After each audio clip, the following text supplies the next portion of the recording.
मंगलम भगवान वीरो मंगलम गौतमो गणी मंगलम कुंद कुंदार्यो जैन धर्मोस्तु मंगलम सर्वमंगल मांगल्यम सर्वकल्याणकारकम प्रधानम सर्वधर्माणां जैनम जयतु शासनम जैनम जयतु शासनम।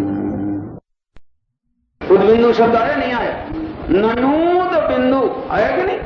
तो ननु अलग कर दो, उद बिंदु अलग कर दो। तो उद बिंदु माने जल बिंदु, उद शब्द कहते हैं जल को, और उद बिंदु माने जल बिंदु।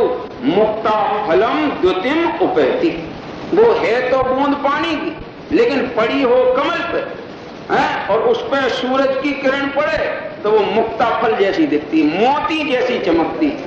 अब बताओ उसमें इतनी महिमा कहां से आ गई वो बिंदु में? कि सूर्य के निमित्त से योग्य स्थान में पड़े होने के कारण मोती जैसी आकर्षण करती है, और औरों के मन को, बुद्धिमानों के मन को हरण करने वाली बन जाएगी। देखो क्या गजब महिमा गाई है।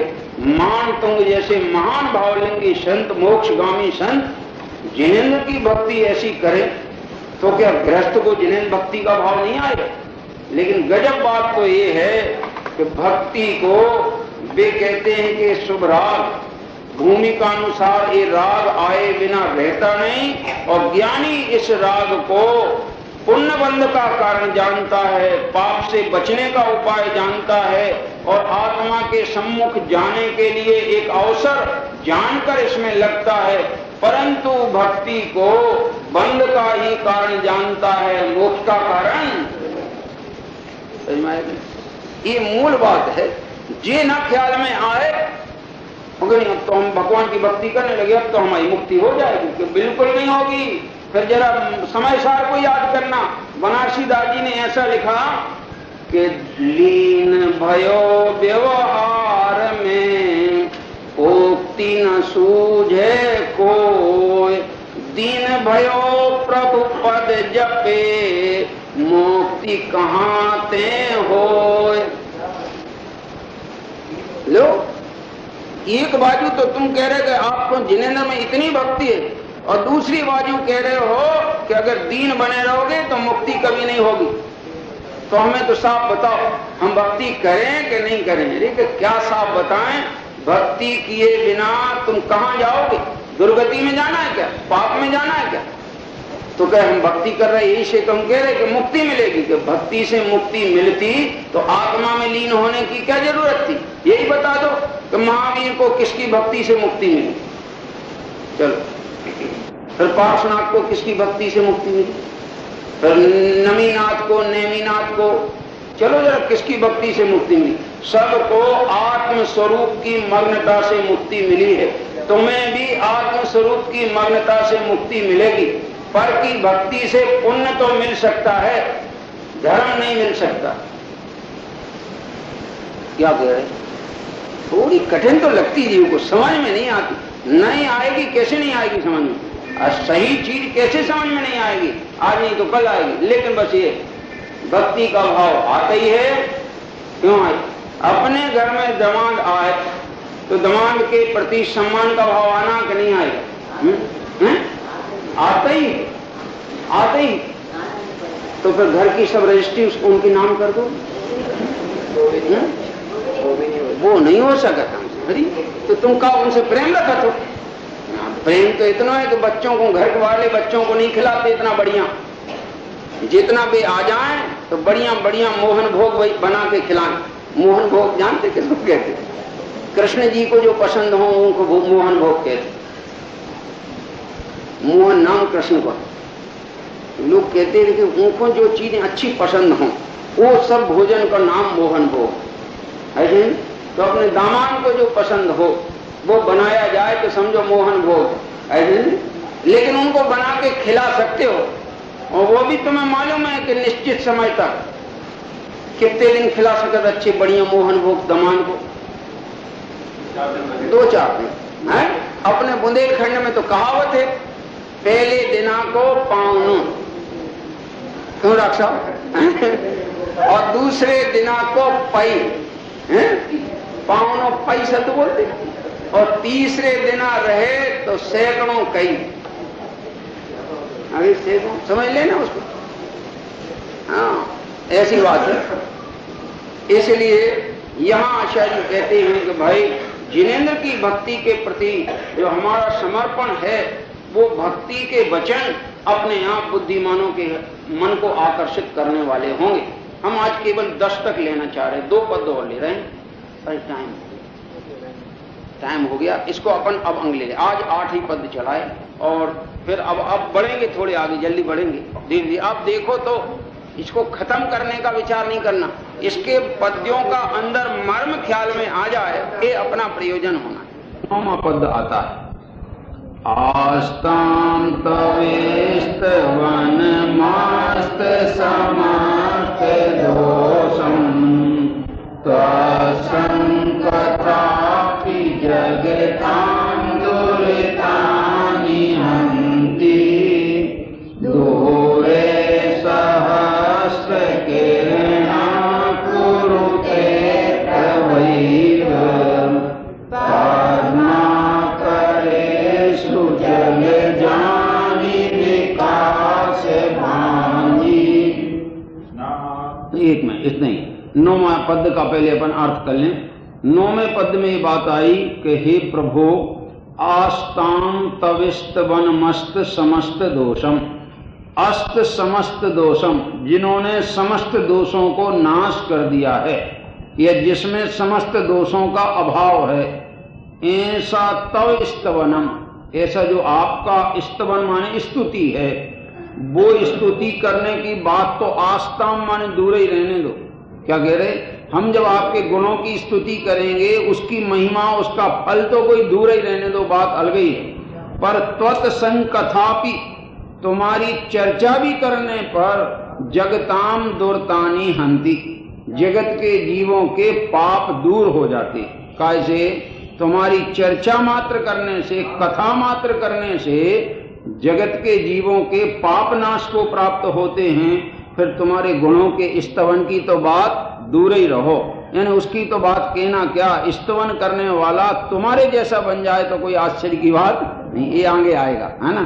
तो कहते हैं आपकी निर्दोष स्तुति, समस्त दोष जिसमें नहीं है, ऐसे अस्तम समस्त दोषम तव स्तवनम, जिसमें सारे दोष मिट गए हैं, ऐसा आपका जो स्तवन है, स्तुति है, वो आस्ताम, उसकी तो बात ही क्या, वो तो दूर ही रहे। लेकिन त्वत्संकथा अपि, तुम्हारी थोड़ी सी स्तुति भी, कथन भी, तुम्हारी चर्चा भी जगताम दुर्तानी हंती, जगत के जीवों के दुरित माने पापों को, हंती माने नाश करती। वीतरागी की चर्चा में पाप का नाश होता है, रागियों की चर्चा में पाप का बंध होता है। रागियों की चर्चा विकथा कहलाती है, वीतरागियों की चर्चा ये सम्यक कथा कहलाती है। समझ में आएगा नहीं?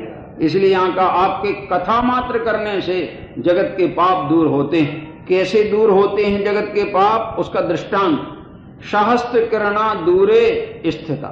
यद्यपि सहस्त्र किरण माने सूर्य, सूर्य का नाम क्या है? सहस्त्र किरण। सूर्य दूर पर स्थित होने पर भी, कितनी दूर है सूर्य, फिर भी दूर होने पर भी उसकी प्रभा माने कहना चाहिए किरणें, उसका प्रकाश, कुरुते माने करता है। क्या करता है? पद्माकरेषु, पद्माकर कहते हैं कमलों को, कमलों को पद्माकरेषु जल जानी, यानी वास्तव में जो पद्माकर हैं या कमल हैं, उन कमलों को विकसित करता है। कौन? सूर्य की किरणें। और रहता कितनी दूर है सूर्य? सूर्य हजारों कोसों मील दूर रहता है, और वह उतनी दूर से भी अपनी कांति के जरिए, अपने प्रकाश के जरिए दूर रहने वाले जो कमल कमलनी हैं उनको प्रफुल्लित कर देता है। तो ऐसे आपकी यानी कहना चाहिए गुणों के स्तवन की तो हम बात क्या करें, आपकी कथा भी अगर व्यक्ति कोई करे तो उसके पाप नाश हो जाते हैं, इसमें कोई आश्चर्य की बात नहीं। ये बात इसमें इन्होंने कही है। इससे एक बात झलकती है कि जिनको कल्याण करना है, अरे पाप भी मिटाना हो तो वीतरागी को अपनाना, समझ में आया? और वीतरागी जैसे बनना हो तो भी आदर्श वीतरागी को बनाना। अन्य कोई अपना आदर्श बन सकता नहीं। तो अब ये 9 नंबर का पद में ये बात अपनी क्लियर हो गई कि जिन्हें पापों का नाश करना हो और जिन्हें आगे भी विशेष फल पाना हो, वो वीतरागी की सन्निधि में ही पाप का नाश होगा और विशेष फल की प्राप्ति होगी। अब 10वां पद बहुत ही महत्वपूर्ण पद है, जिसमें तो ये बात दर्शा दी कि तुम्हारे स्तवन करने का कोई प्रयोजन है हमारा, और प्रयोजन ये है कि हम भक्त ही बने रहें, इसके लिए तुम्हारा स्तवन नहीं कर रहे, बल्कि तुम जैसे भगवान बनने के लिए हम तुम्हारा स्तवन कर रहे हैं। तो ये में आएगा, देखिए पढ़िए 10वां। नात्यद्भुतं भुवन भूषण भूतनाथ भूतैर्गुणैः भुवि भवन्त्यमभीष्टवन्ता तोल्या भवन्तु भवतो ननु तेन किं वा भूत्याश्रितं येनात्मसमं करोति। देखो क्या कहते हैं कि भुवन भूषण भूतनाथ, जिनेंद्र भगवान को संबोधन किया कि हे जिनेंद्र भगवान, आप भुवन भूषण हो। भुवन भूषण माने 3 लोक के आभूषण आप ही हो। 3 लोक में सर्वाधिक सुंदर अगर कोई है, जगत के कहना चाहिए उत्कृष्ट कोई पदार्थ है तो जिनेंद्र भगवान है। ये 3 लोक में आप भुवन भूषण जगत के आभूषण हैं। और भूतनाथ माने होता है, भूत माने प्राणियों के, नाथ माने स्वामी हैं, क्योंकि उन्हें मार्गदर्शन करने वाले, सुख का मार्ग दिखाने वाले आप ही हो, दूसरा कोई है नहीं, इसलिए आप प्राणियों के नाथ हो। भूत कहते प्राणियों को, नाथ माने उनके स्वामी। हे भुवन भूषण जगत के स्वामी, प्राणियों के स्वामी, भुवि भवंतम भूतै गुणै, कहते भूवि माने पृथ्वी पर, भवंतम माने आपके, भूतै गुणै माने जो गुण विद्यमान हैं, उन विद्यमान गुणों को अभीष्टवंता, जो चाहता है, जो स्तुति करना चाहता है, या उन गुणों की जो स्तुति करता है, वो स्तुति करने वाला, ते ननु भवता तुल्या भवंती, वो निश्चय से तुम्हारे ही जैसा हो जाता है। कौन? जो आपके गुणों का स्तवन करता है वो तुम्हारे जैसा हो जाता है। शरीर का स्तवन करने से नहीं हो सकता, संयोगों का स्तवन करने से नहीं हो सकता। संयोग के स्तवन में संयोग की प्राप्ति होती है, स्वभाव के स्तवन में स्वभाव की प्राप्ति होती है। सो जो आपके गुण हैं वो आपका स्वभाव है, और उन गुणों को याद करके हम अपने गुणों को भी याद कर लेते हैं। इसलिए तुम्हारे स्वभाव को याद करने से मुझे मेरा स्वभाव याद आता है, और इस तरह से आपका स्वभाव तो प्रकट है, और मुझे जो अपना अप्रगट स्वभाव याद आया, तो वो अप्रगट स्वभाव भी बारंबार याद करके मैं उसे अपनी पर्याय में प्रकट कर लेता हूं। यहां लिखा कि इस तरह तुम्हारा स्तवन करता हुआ व्यक्ति भवता तुल्या भवंती, तुल्या भवंती भवता, तुम्हारे ही जैसा हो जाता है। अत्र न अद्भुतम नात्यद्भुतम न अति अद्भुतम, यहाँ कोई विशेष आश्चर्य की बात नहीं है। अरे समान आपकी स्तुति करने वाला आपके समान बन जाए, इनमें काय का आश्चर्य की बात है। आज तक जितने भी शिष्य गुरु बने हैं, वे गुरु की संगति में पढ़ करके शिष्य ही नहीं रहे, सब के सब गुरु बन गए। आई जाएंगे फिर भले वे आपस में पूर्व पर्याय की अपेक्षा कहें कि ये हमारे गुरु हैं, लेकिन कई तो ऐसे हैं जिनके हम गुरु हैं, वे हमसे भी बड़े पदों पर हैं। समझ में आएगा नहीं? तो ऐसा पता लगता है कि जिसकी स्तुति की जाती है, जिसकी शरण ली जाती है, उस समान बनने के लिए शरण ली जाती है, उसके भक्त बने रहने को और उसकी सेवा ही करते रहने के लिए शरण नहीं ली जाती। तब तो हमारे बच्चे पाठशाला में कहते हैं ना कि भक्त नहीं, देखो क्या हिम्मत से बात करते हैं, भक्त नहीं भगवान बनेंगे। और अपन भी वहां कहते हैं कि भूतकाल प्रभु आपका, वह मेरा वर्तमान, वर्तमान जो आपका, वह भविष्य मम। यह अर्घ समर्पण करके प्रभु युग बनाऊंगा, निश्चित ही सदस्य प्रभु अनंत अवस्था। देखो यानी इनके अंदर में क्या जोरदार संस्कार आए हैं, ये इनके नहीं, इनकी भविष्य के और इनके संपर्क में जो आएंगे इनके उज्जवल भविष्य के प्रतीक। इसलिए यहाँ क्या कहते हैं कि आपकी स्तुति करने वाला आप जैसा बन जाता है, इसमें अद्भुत की आश्चर्य की बात नहीं है। अथवा यह इस जगत में यह माने जो स्वामी भूत्याश्रितम, भूत्याश्रित माने अपने आश्रित जीव को आत्म समम न करोति, अपने समान न बना लेवे, तीन किम, उसका आश्रय लेने में क्या फायदा, उससे हमें क्या लेना देना। अरे कोई बड़े आदमी की शरण में जिंदगी भर रहे और बेचारा भीखे ही मांगता रहे, तो क्यों गए ऐसे की शरण में कि जिसकी शरण में जाके तुम्हारे भिखारीपना भी नहीं मिटा, और त्रिलोकी नाथ की शरण में जावे और फिर भी भीख मांगे विषयों की, तो तुम्हारा उनकी शरण में जाना बेकार रहा। पर नियम तो ऐसा है कि जो महान होते हैं वे अपने से जो छोटे हैं वे अगर विनम्र हो के उनकी शरण में जाते हैं, उनके गुणों का स्मरण करते हैं, तो वे भी महान बने बिना रहते, समझ में आएगी, अवश्य बनते हैं महान। इस तरह ये अपना 10वां पद है कि आपके स्तुति करने वाला आपके समान बन जाता है, यानी वीतरागी सर्वज्ञ दशा को प्राप्त करता है। तो जिनेंद्र की स्तुति उन्हें ही करना चाहिए जिनको जिनेंद्र जैसा बनना हो।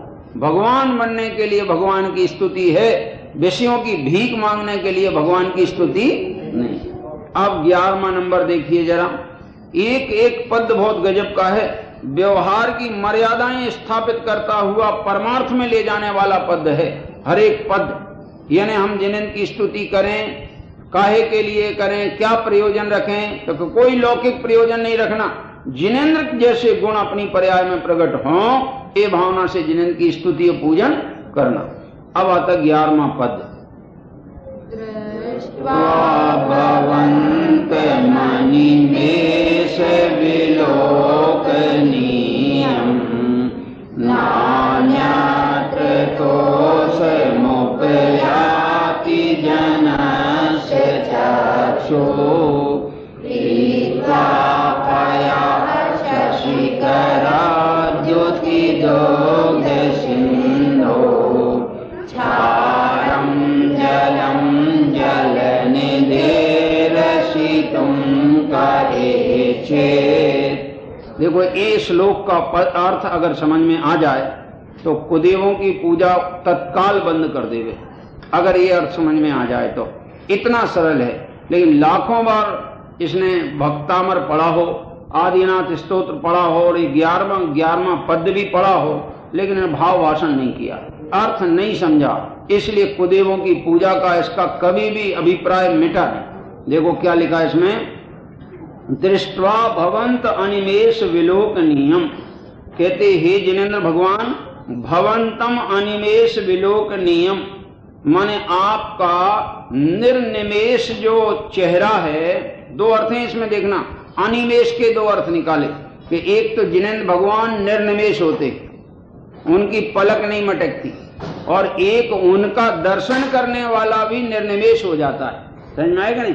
तो क्या कहा कि दृष्ट्वा भवंत अनिमेष विलोकनीयम, कि जो आपको निर्निमेष होकर के माने स्थिर चित्त होकर के और अवलोकन करता है, ऐसे अवलोकन करने वाले जन के जनस्य चक्षु माने उस मनुष्य के जो नेत्र हैं वे क्या है, अन्यत्रम तोषम न उपयाति, नान्यत्र तोषम उपयाति शब्द आया ना, तो न अन्यत्र तोषम उपयाति, वे कहीं भी संतुष्ट नहीं होते।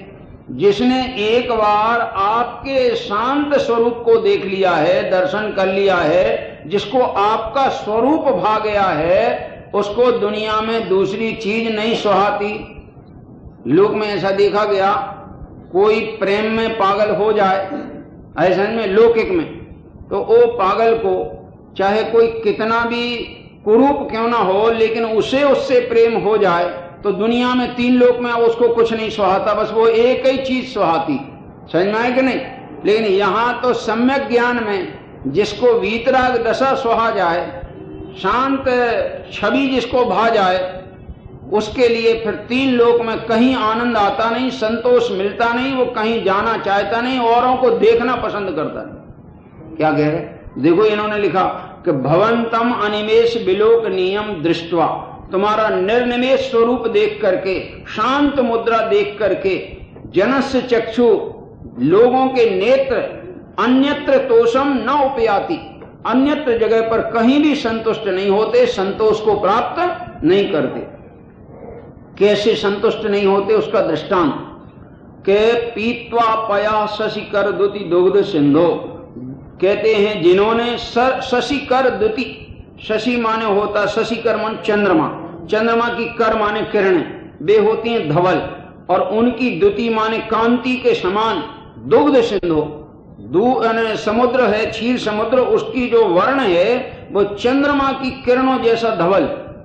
तो जिसने धवल चंद्र किरणों जैसे क्षीर समुद्र के पया माने जल को, पीत्वा माने पिया है, उस जल को पी करके कहा जना ऐसा कौन मनुष्य है जो क्षारम जलम, क्या क्षार माने खारे जल को पीने की इच्छा करेगा? बताओ, मीठा जिसने पिया है वो खारा जल सुहाएगा?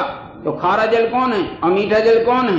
तो वीतरागता का दर्शन, पूजन, स्तवन, नमन, ये कहलाता है मीठा जल, दूध जैसा जल है, अमृत है। और जितना भी कुदेव और रागी द्वेषी की जो वंदना है वो वास्तव में खारा जल पीने जैसा है। और आपको सच बताएं, समुद्र का जल ऐसा वैसा खारा नहीं होता। अपन जो नमक का पानी का कुल्ला करते हैं वो तो समा जाता मुंह में और चल जाता है, लेकिन आप जरा मुंह में एक कण, एक बूंद डाल के देखना समुद्र का जल, ऐसा है कि तुरंत उल्टा हो जावे। क्या कहते हैं? तो इस तरह से वो जो समुद्र का जल है वो वास्तव में जीव को रुचता ही नहीं। क्यों नहीं रुचता? तो उसमें इतना खारापना है, बेस्वाद है कि जिसका कोई ठिकाना नहीं। आप देख लेना, सब्जी में अपन नमक डालते, अगर एक अल्प मात्रा में हो, उचित मात्रा में हो तो वो स्वादिष्ट लगता है, लेकिन डबल या ट्रिपल हो जाए फिर सब्जी खा के देखना वो आप खा सकते हो या नहीं। आप देखना जरा, हैं? मेरा तो ये ख्याल है कि वो नमक तुम्हारे सारे भोजन को बिगाड़ देगा। सही में है कि नहीं? तो इस तरह से इसमें ये तीसरा पद माने 11वां श्लोक में ये बात आ गई कि हे जिनेंद्र भगवान, आपके निर्निमेष दृष्टि को, आपके निर्निमेष शांत मुद्रा को देख करके लोगों के नेत्र कहीं अन्यत्र संतुष्ट नहीं होते। आपके नेत्रों को यानी आपके स्वरूप को देख लेने पर उसे जब वीतरागता में संतोष मिल गया तो राग में कहीं भी संतोष मिलता नहीं है। जैसे कोई व्यक्ति चंद्रमा के सदृश क्षीर समुद्र का जल पिए, दूध जैसा क्षीर समुद्र का मीठा जल पिए, फिर क्या वह मनुष्य खारे जल के पीने की इच्छा करेगा? नहीं करेगा। ऐसे जिसने एक बार वीतरागी देव को सेवन कर लिया वो कुगुरु कुदेव कुधर्म की सेवा करने की इच्छा कभी नहीं कर सकता। ये इसमें बात आई है। और ये बात से आपका जो गृहीत मिथ्यात्व है तुरंत चला जाएगा, गृहीत मिथ्यात्व मिट जाएगा कि नहीं, अगर कोई सेवन करने लायक हैं तो वीतरागी जिनेंद्र है। पीछे इन वीतरागी जिनेंद्र के जब गुणों का स्मरण होगा और ऐसे स्वरूप का अपना स्मरण होगा तो फिर निश्चय प्रकट हो जाएगा, क्योंकि अपना जब गुणों का स्मरण होता है तो अपने गुण अपनी पर्याय में प्रकट हो जाते हैं, और अपने गुण प्रगटे तो हो गया निश्चय। और जिनके गुण प्रगटे हैं उनका स्तवन करना, वे भाजाएं, उसका नाम व्यवहार। और इससे विपरीत रागी द्वेषी भाव है तो वो न निश्चय न व्यवहार, वो तो घोर संसार, ऐसा कह रहे हैं। तो ये 11वां पद हुआ।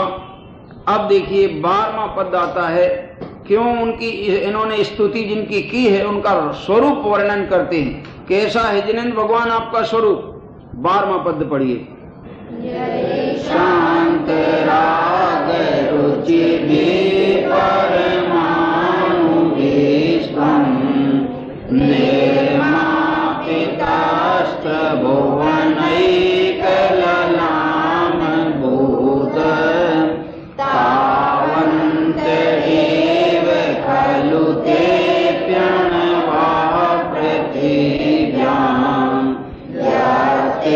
समान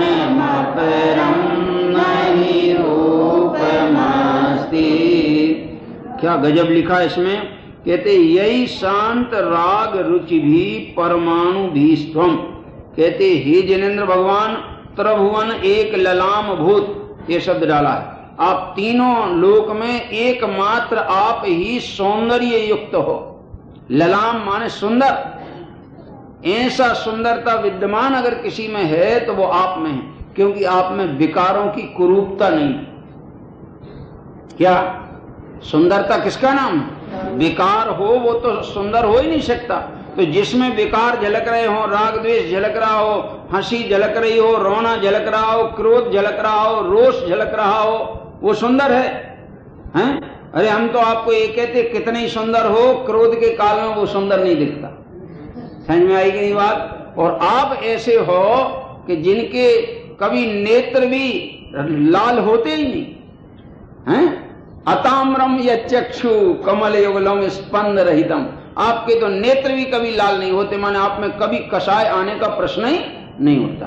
तो यहाँ कहा कि जैसे हे तीनों लोक के एक नाथ, जो आप जगत में सुंदर हो, या तीनों लोक के आप अलंकार स्वरूप हो, यही शांत राग रुचि भी, जिन शांत राग मानो होता कांति वाले हैं, जिन शांत कांति वाले परमाणु से आप निर्मित हुए हो, माने आपके शरीर में जो परमाणु समाये हैं वे सब शांत दशा को परिणमे हैं। आपके शरीर का एक भी परमाणु विकार रूप परिणमा नहीं, एक भी परमाणु।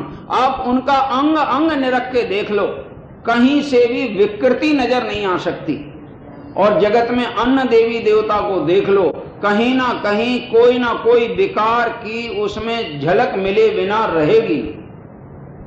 उनके नेत्र देखो तो अंतर्मुखी हैं, उनके हाथ देखो तो वे कुछ नहीं, बिल्कुल अपने आप में कहना चाहिए मग्न हैं। पैर देखो तो कुछ उछल कूद नहीं है, शरीर में कोई कंपन नहीं है, सुमेरु जैसे अचल हैं, स्वरूप में समाये हैं और आनंद में मग्न हैं। समझ में आएगा नहीं? निराकुलता उन पे झलकती है। और सारी दुनिया में तो जब देखो तो सब आकुलित हैं, परेशान हैं, दौड़ धूप है, और इनके कोई प्रकार की आकुलता नहीं। इसलिए यहाँ कहा कि जिन शांत परमाणुओं से आपका ये शरीर निर्मित हुआ है, आप जो रचे गए हो, वास्तव में देखा जाए तो पृथिव्याम माने पृथ्वी पर, खलु माने वास्तव में, ते अणवह अपि तावंत एव, उतने ही परमाणु थे सुंदर सारे जगत में कि जिन परमाणुओं से आपकी रचना हो गई। अब तो परमाणु बचे ही नहीं, तो कुदेव के लिए सुंदरता आवे कहां से? उनके पास तो विकार ही विकार बचे, विकार रूप परमाणु बचे, वही से उनने अपनी रचना की है या उनकी रचना हुई है, इसलिए उनके पास सुंदरता नहीं। क्योंकि विश्व में जितने सुंदर परमाणु थे वो सब आपके शरीर में समा गए, और इसलिए इस जगत में सर्वाधिक सुंदर, सर्वाधिक शांत अगर कोई है तो वो आप ही। आगे क्या कहा? पृथिव्याम खलु ते अणवापि तावंत एव, उतने ही थे, इसीलिए यत्ते समान मपरम नहीं रूपमस्ति। इसलिए तीन लोक में, तीनों जगत में तुम्हारे जैसा कोई सुंदर रूप वाला नहीं। अपन तो सुंदर रूप किसको कहते हैं? ये बहुत आश्चर्य की बात है। आपसे पूछते हैं, आभूषण पहनने में सुंदरता है कि आभूषण के बिना सुंदरता है? तो विचारो जरा आप, हैं? तो आभूषण से अगर सुंदरता है तो आभूषणों की है कि तुम्हारी है? बस सुंदरता जो है वो आभूषण की है कि तुम्हारी है? जा बताओ। हम देख कितने सुंदर दिख रहे आभूषण, पर आभूषण सुंदर दिख रहे कि तुम दिख रहे हो? आभूषण से अपने को सुंदर मानता है मूर्ख। मिथ्या दृष्टि अज्ञानी भी संयोगों से अपने को सुंदर मानता है, संयोगी भाव से अपने को सुंदर मानता है, अपने स्वभाव सौंदर्य को वो जानता ही। सुंदरता तो स्वभाव में होती है। कालिदास जैसा कवि जिसने ये लिखा, किमिव ही मंडनम मधुरम नाकृति नाम, जिनकी आकृति सुंदर ना हो, ऐसे में जिसका समझ लेना शूर्पणखा जैसा स्वरूप हो, अब वो आभूषण पहने तो उस का होने वालों कहां की सुंदरता उसमें आ जाएगी? क्योंकि जब सौंदर्य है ही नहीं उसमें तो, और जो सहज सुंदर है कोई आभूषण भी ना पहने तो उसका सहज रूप है ना, तो सहज सौंदर्य एक न्यारी चीज है और बनावटी सौंदर्य एक न्यारी चीज। आज के इस 20वीं शताब्दी के अंतिम चरण में, अंतिम चरण माने 4 चरण होते एक शताब्दी में, 25-25 साल के, ये अपना अंतिम चरण चल रहा है। इस अंतिम चरण में बाहर के सौंदर्य का जो रुझान है वो इतनी बढ़ गई है कि अपन ये देखने लगे हैं कि सिवनी में मेरे देखते देखते एक भी ब्यूटी पार्लर नहीं था सिवनी में, एक भी। क्यों डॉक्टर साहब, आपने देखी कितने थे और अब कितने हैं? अब कितने हैं? तो प्रचार बढ़ा ना काय का, बहिर्मुखी सौंदर्य के ऊपर रीझने का, काय का। और वे बहिर्मुखी सौंदर्य के जितने भी साधन हैं इतने हिंसाकारक हैं कि पढ़ो तो रोंगटे खड़े हो जाए। समझ में आएगा नहीं? वो एक सीरियल निकाल रही है, वो क्या नाम, अपने मेनका गांधी, क्रूरता के ऊपर से, कि देखो जिनसे तुम अपना सौंदर्य बनाते हो, जिससे तुम अपने को अलंकृत करते हो, वो कितनी क्रूरता से प्राप्त होने वाले साधन। एक बार देखो तो ग्लानि पैदा हो जाएगी, करे रे गजब बात, ये अपनाने जैसी चीज नहीं। तो यहां कहते हैं कि जिन भगवान जगत में, पृथ्वी में जितने सुंदर परमाणु, ये कहलाती है काव्य की भाषा। कोई ऐसा नहीं जान लेना कि वाकई में इतना ही सुंदर परमाणु थे, जानी कह रहे हैं, मगर ये तो काव्य की भाषा में ऐसा हमें आपका सौंदर्य ऐसा लग रहा है कि विश्व में बस इतने ही सुंदर परमाणु थे और वे सब के सब आपके शरीर में समा गए हैं, और इसलिए आपसे ज्यादा सुंदर अब जगत में कोई है ही। अमित गति आचार्य ने तो ऐसा लिखा है धर्म परीक्षा में कि जिसको जहां रुचि होती उसको वहीं सुंदरता नजर आती। समझ में आएगा नहीं? सूकर को कौन सी चीज सुंदर लगा जानते ही होगे, ऐसा नहीं? अपनी अपनी सुंदरता की बात है तो हैं। और ऐसा लिखा कि कामी पुरुष को गधी भी अप्सरा जैसी लगती। गधी ये शब्द लिया है वहां पर, ये शब्द डाला ना। ऐसे यहां तो ये कहते भैया, ये मोक्ष मार्गी सम्यक दृष्टि जीव को एक वीतरागी सर्वज्ञ जिनेंद्र के सिवाय और कोई सुंदर 3 लोक में नजर आता ही, उनकी दृष्टि में बस उसके सिवाय दूसरा कोई बच सकता। अब आगे देखिए, ये तो हो गया आपका यानी 12वां पद, जिसमें ये कहा कि आपके समान दूसरा रूप वाला जगत में इसीलिए नहीं है कि सारे जगत के सुंदर परमाणु आपके शरीर में समा गए। अब आगे आते हैं, अगला 13वां पद है, देखिए जरा उसमें क्या लिखा है। वात्रम क्वते सुर नरोरग नेत्रहारी निशेष निर्जित जगात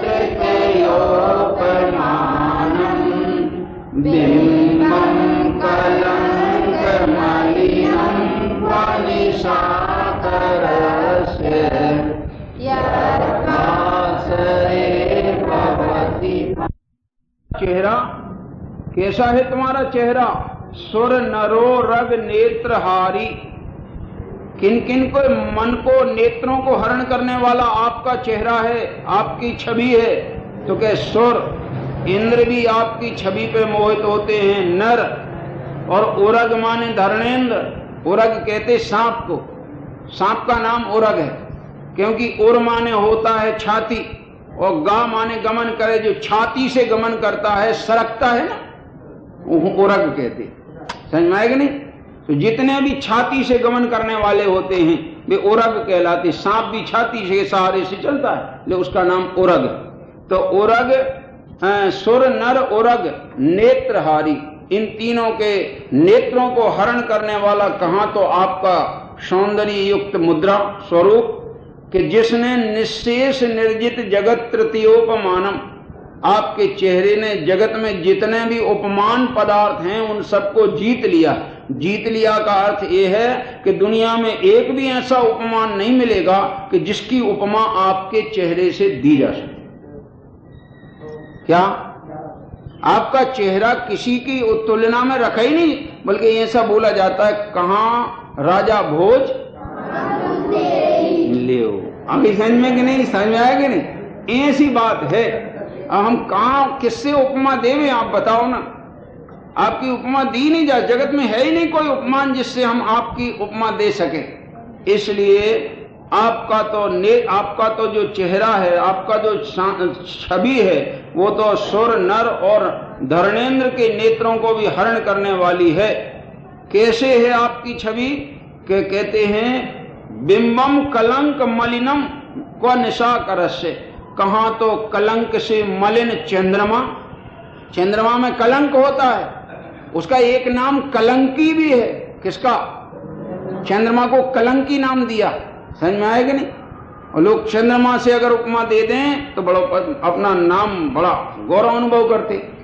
चंद्रमुखी, चंद्रमुखी माने चंद्रमा जैसा गोल सुंदर मुख, वो चंद्रमुखी कहते हैं। तो कहते हैं हम चंद्रमा से आपके मुख की तुलना नहीं कर सकते, क्योंकि आपके चेहरे पर कोई कलंक नहीं है और चंद्रमा पर तो कलंक है। तो कब बिंबम कलंक मलिनम, वो कलंक से मलिन है। निशाकर माने चंद्रमा, इसलिए कहा तो वो चंद्रमा कि जो कि यद वासरे, वासर माने दिन में, भवति पांडु पलाश कल्पम, वो कैसा हो जाता? पीला पड़ जाता है। कैसा? पलाश का पत्ता होता ना, तो दिन में पलाश का पत्ता कैसा दिख रहा है, चंद्रमा भी ऐसे ही पीला पड़ जाता सूर्य के प्रकाश में। तो तुम्हारे में ना तो कलंक रहितपना है चंद्रमा में, और ना ही उसमें कोई ऐसा तेज है, वो दूसरे के तेज के सामने ढक जाता है।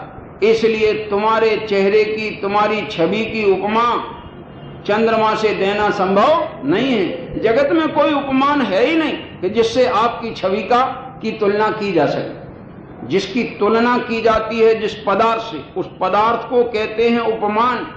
समझ में आया? और जिसकी तुलना की जाए उसको कहते हैं उपमेय। और उनमें उपमान और उपमेय में समानता हो तो उपमा घटित होती है। समझ में आएगा नहीं? ना तो उपमान जगत में ऐसे उपलब्ध हैं कि जो आपकी शांत मुद्रा से जिनकी तुलना की जा सके, इसलिए आपकी उपमा वाला जगत में कोई पदार्थ, आप तो अनुपमेय हो। समझ में आया? अब देखो, ये तो हुआ बाहर की बात, इसमें भीतर की बात तो निकालो जरा, कि जहां आपका शरीर अनुपमेय है, तो इस शरीर में विराजमान भगवान आत्मा कैसा है? वो तो महान अनुपमेय है, उसकी तो और जगत में किसी से तुलना करना संभव है ही नहीं।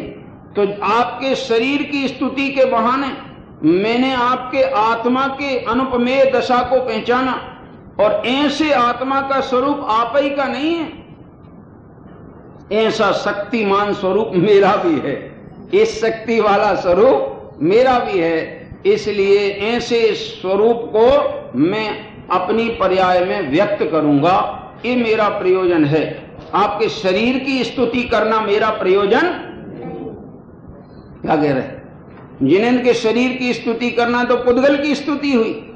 वाकई में वो पुद्गल तो बहाना है, स्तुति तो किसकी करना है? आत्मा की। और क्या मानते जैसे आचार्य शरीर की स्तुति करेंगे?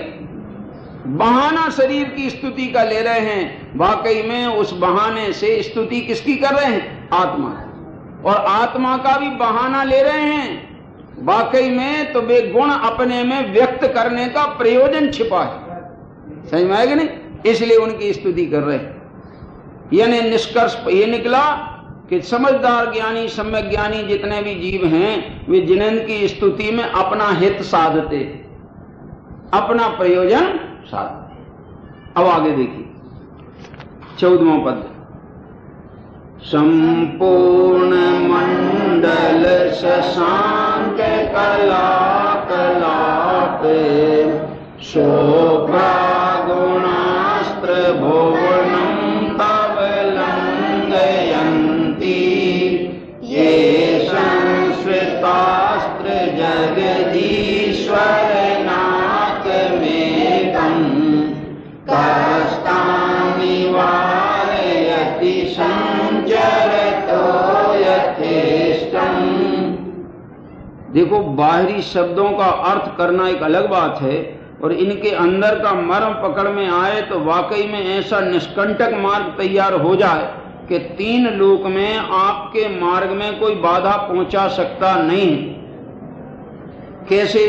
संपूर्ण मंडल शशांक कला कलापे शुभ्रा गुणास्त्र भवनम तव लंघयंती। कहते हे जिनेन्द्र भगवान, तव शुभ्रा गुणा, तुम्हारे जो शुभ्र गुण माने निर्मल गुण हैं, कैसे हैं वे निर्मल?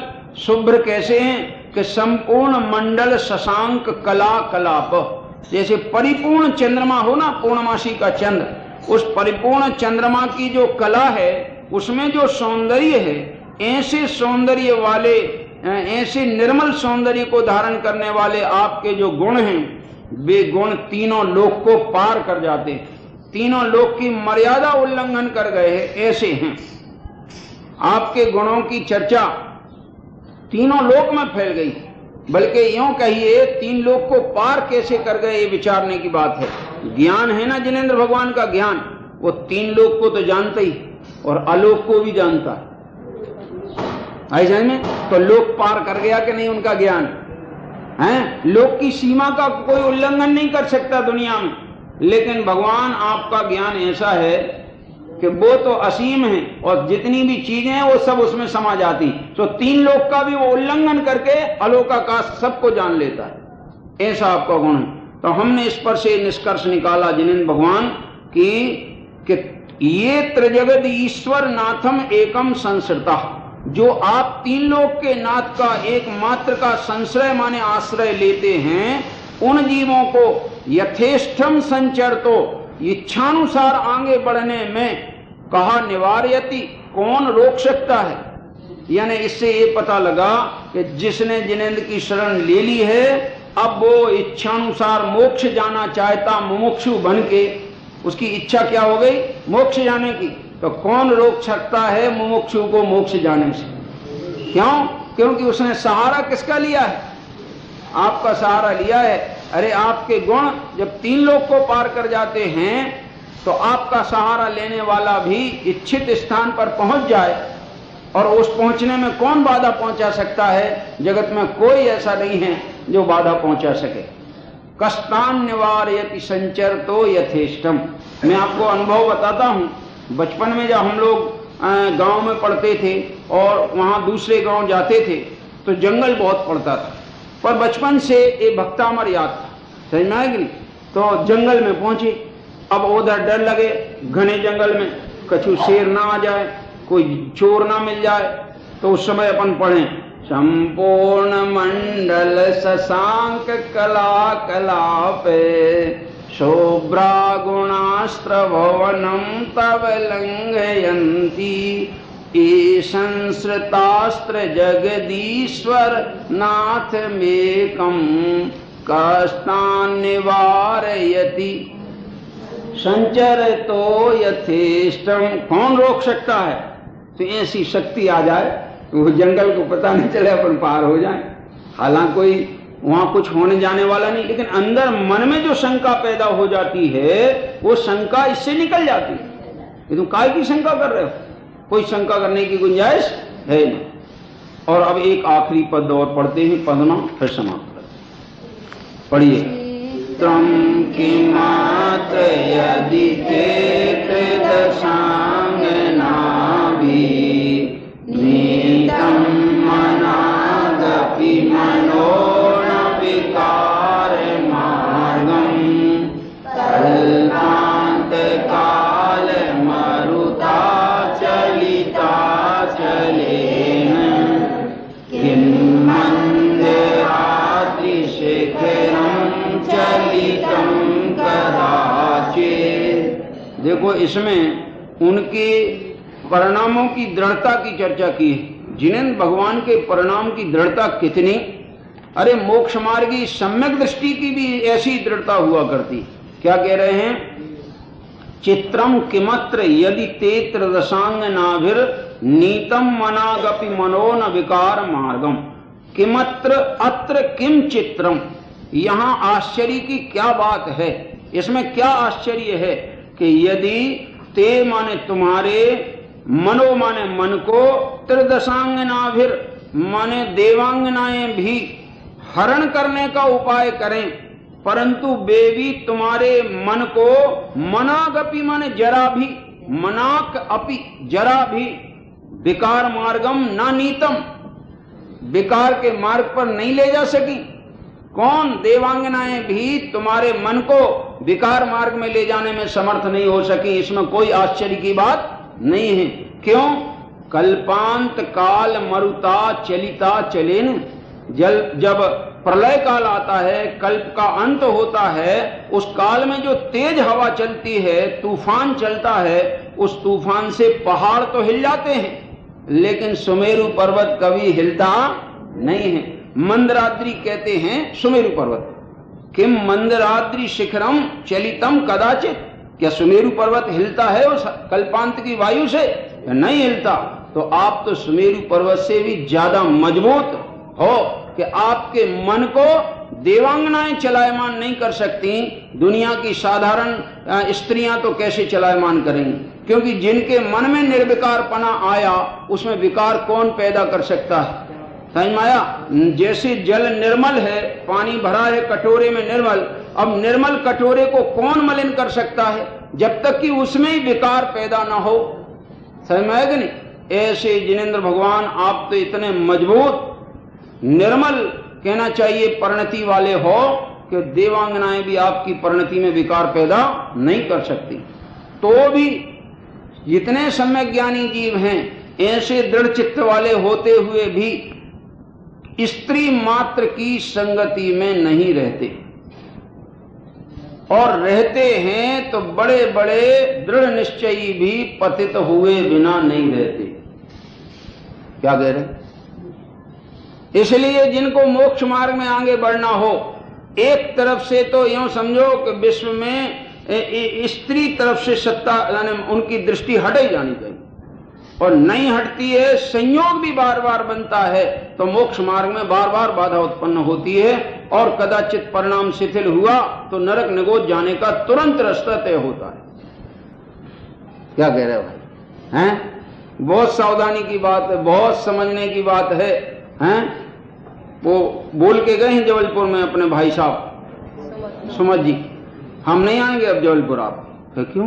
मंडल वालों की यहाँ नहीं आएंगे? हाँ, मंडल कुछ नहीं, हम तुम्हारे मंदिर में आते, इधर आते हैं तो ये बच्चियों की तो खैर क्या कहा जाए, ये बड़े बड़े भी कहे कि इतने नजदीक से निकल जाती हैं महिलाएं कि बिल्कुल चाहे छुप जाए, हमसे स्पर्श हो जाए, उनका धोती, उनका पल्ला कुछ भी छू जाए, ऐसी जगह में हम आके क्या करेंगे? हमारा तो ब्रह्मचर्य नष्ट हो जाए, और जब हमारा ही ब्रह्मचर्य नष्ट हो गया, हम ही नष्ट हो गए, तो हम तुम्हें क्या सुधारेंगे? क्यों? यही है ना? आपने सुना कि नहीं सुना? बहुत गजब मर्यादाओं की चर्चा। मर्यादाओं को जिसको देखना हो उनकी बात बराबर सुनो। कैसी मर्यादा कड़क होती है मोक्ष मार्गी की, तुम्हारे समझ में नहीं आएगी जब तक एक तत्व की श्रद्धा जागेगी नहीं तो। और तत्व श्रद्धा जागेगी तो मजबूती आएगी, मजबूती आएगी तो निर्दोषपना प्रगटेगा। यहाँ तो निर्दोषपना प्रगटाने के लिए मजबूती है, कोई से राग द्वेष बढ़ाने के लिए नहीं। समझ में आया? तो ये 15 पद हुए हैं, अब विशेष पद्यों की चर्चा आगे बढ़ाएंगे। है तो मैं चाह रहा था कि और ज्यादा हो जाए, पर उनका अर्थ करने में थोड़ा सा समय लगता है। हाँ, 14वां। हाँ, जो जगत के एकमात्र ईश्वर कौन है? तीनों लोक के एकमात्र ईश्वर आप हो। ऐसे आप त्रिलोक के ईश्वर का जो संश्रित माने आश्रय करते हैं, ऐसे जीवों को कस्तान, ऐसा कौन है जो उनको संचर तो माने गमन करते हुए अपने लक्ष्य पर जाते हुए निवारयति रोक सके? कौन रोक सकता है? यानी कोई भी नहीं रोक सकता।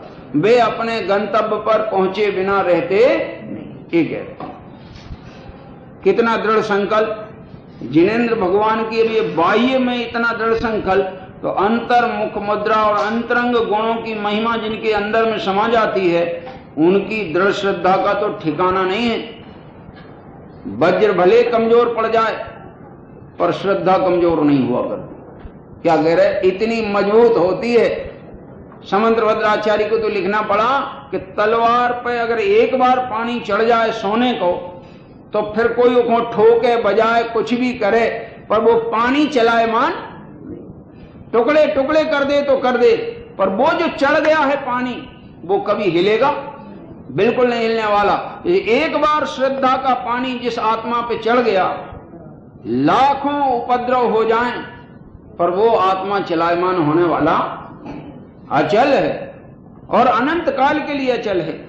वो श्रद्धा कुछ इस जाति की है, ऐसी मजबूत चीज है। दुनिया में सबसे ज्यादा मजबूत श्रद्धा होती है, समझ में है कि नहीं? और तदनुसार ज्ञान सम्यक ज्ञान कहलाता है, और तदनुसार आचरण सम्यक क्षार्थ कहलाता है। और श्रद्धा के विपरीत ज्ञान और आचरण संसार बढ़ाने वाले थे। विशेष बात 15 तक हुआ।